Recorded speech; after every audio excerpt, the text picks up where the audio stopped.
So, Jerry, it's been a very busy few weeks, hasn't it, for you? Yeah, extremely busy, on and off the pitch, if you like. So as you can see, we've been out doing some works around the stadium as well, doing some painting myself, Jim, Bob Chester as well. I've got to say a special thanks to Bob because he's put a lot of hours in out there, helping us out. But yeah, recruitment really, Mark, has been ongoing ever since the end of the season. You know what it's like, you don't really switch off too much. I had a couple of days down in St Ives, but even then I was on my phone. So what have allowed me to do this pre-season is meet up with players again, go and have the coffees, look them in the eye, ask why they want to come to Bath City Football Club, put offers out, and there's still offers out now for certain players. I'm staying patient with those ones, but really pleased with the business I've done to date. Yeah, let's cover the three players you've brought in today. What do you think all three will bring to the party? Well, I was conscious this year that, last year we were very, very young. Circumstances sort of led me to that as well. I don't want to spend too much time talking about last season because it is what it is and it was null and void. We didn't really have the time to recruit, and it meant I had a really young group, and it was too young, I'll be totally honest. We got some wrong, but you learn from that and you move on. What we have done is we finished in the playoffs for 2 seasons. We understand the league. I think I understand the type of player that's needed for the league and to be successful. So in all three players, they're bringing some age, and it's not age for the sake of making them come in and they're older to make the group average age go up. They bring some experience, and each and every one of them has got different experiences. There's a promotion in there already in this league. There's some playoff finishes for 2 in this league. There's an international caps in there as well. Experience of playing in America. And they bring a wide range of that, and they bring some good ability. They're gonna improve us as a squad. You added those 3, looking to bring in a few more. Yeah, I think so. Yeah, it's challenging. You're up against some teams in this league, and we've seen it already. There's been a lot of business that's been happening out there. You look at your top 5 teams, if you like. You look at your Maidstones, your Ebbsfleet, Dorking, Dartford. And it's going to be a tough old league. Let's make no bones about it. There's been some good recruitment going on at places like Havant. Doz has done some really good business down there. Looking at that, but we have to be confident in our ability as well. Like I said, we've managed. A funny stat is I've been here 4 years in October, and I've only managed to complete 1 season. Within that, we have finished twice in the playoffs. So we're really confident this year that we'll build a group that's going to be competitive.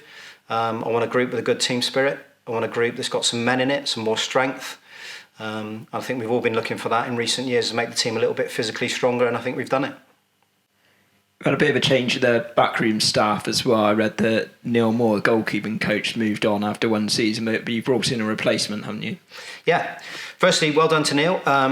As I think we all know, previously he's in the women's game as well at Everton, and then Bristol City women prior to that. Neil's come into his first role at senior men's football, was fantastic for us, really, really good. And it's good to go on record and say, actually, we're not just about developing players and players moving on and developing and progressing their careers, but also our staff. And in recent years, we've had people like Kit Barnes, who's gone on to get a full-time role at Bristol City as a sports scientist. And now, obviously, our goalkeeping coach, Dom, we had him before, he went up and got a full-time role. Dom Coleman up at Barnsley, leads the academy up there as well. And now, obviously, Neil's got a full-time role at Charlton Ladies. So he's leading down there. Wish him all the best. And what I've done is I've managed to get him Mark Harrison. Now, Mark is he's slightly older guy, really fit, looks after himself, a fantastic pedigree, really good history in coaching and in football. He's actually managed Stafford Rangers. He's been working out in Africa. He comes in having coached Neville Southall at Everton as well. Been at Bristol City with Dennis Smith as a youth team coach. Only lives in Oxford, so he's close to Ryan Clark as well, which is very handy for us. And he comes in really excited about the role. So we feel like we've replaced Neil with a really good guy. We had a staff meeting on Monday night, and he's already fitted into the group really, really well. And we're excited and really looking forward to him coming in and working alongside Brian Clark, and we got 3 other keepers coming in pre-season, so we'll be looking closely at who's going to come in as a bit of competition for Ryan as well. Friendlies have been recently announced. Looking forward to it. Like the schedule that's ahead of you? I can't wait. Honestly, I mean, that schedule's been up and running in my mind for a very long time. The pre-season games were in quite early. So excited to get back June the 15th next Tuesday.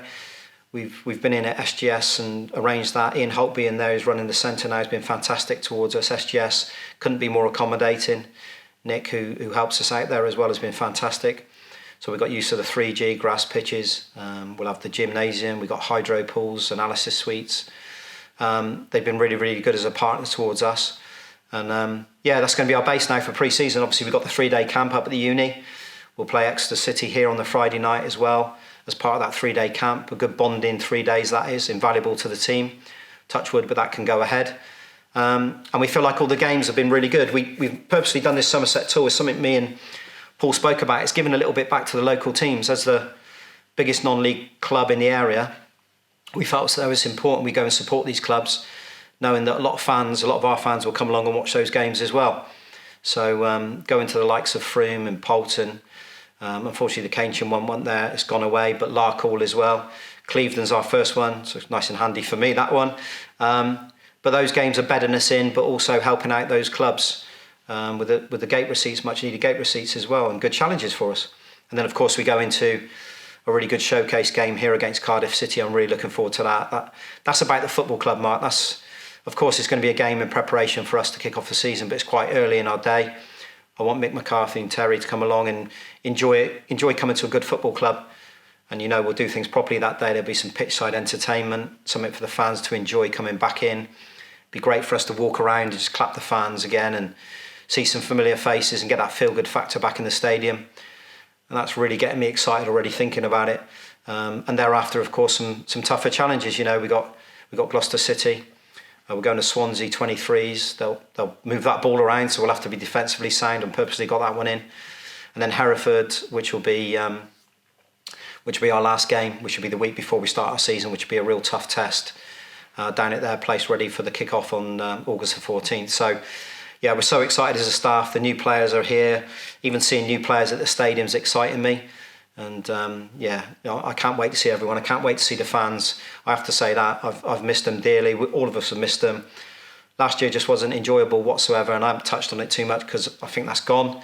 And can't wait to see those turnstiles clicking. When we sit in my office downstairs on a match day and you hear the tick tick tick of the turnstiles, you look out and there's people with their scarves and their hats and young children in the car park. Everyone excited to come into the football match. And then when you walk out on that pitch and you look at Twerton Park when it's ready. Your paintwork. But admiring our paintwork.